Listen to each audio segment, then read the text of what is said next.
ও সোনা, সোনা, কতদিন তো হলো তুমি আর আমাকে ঘুরতেই নিয়ে যাও না। কোথায় আর যাবি? আগে তো তুমি কোথায় কোথায় নিয়ে যেতে, এখন তো তুমি আর কোথাও নিয়ে যাও না বিয়ের পরে। সোনা, কোথায় আর যাবি? আর তোমার সাথে আর থাকতে আমার আর ভালো লাগে না, তুমি আর বিয়ের পর থেকে কোথাও নিয়েই যাও না। শোনো না, ও সোনা, বলো না, শোনো না, বলো না। তুমি বিয়ের আগে কত আমাকে আগে আই লাভ ইউ বলতে, এখন তুমি আমাকে কিছু বলোই না। বিয়ের পরে। হ্যাঁ, আমার সোনা বাবা।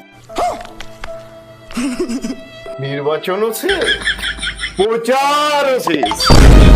এমন মানুষ পেলাম না রে আমি, এমন মানুষ পেলাম না রে, যে আমায় ব্যথা দিল না, আয় রে ব্যথা দিল না।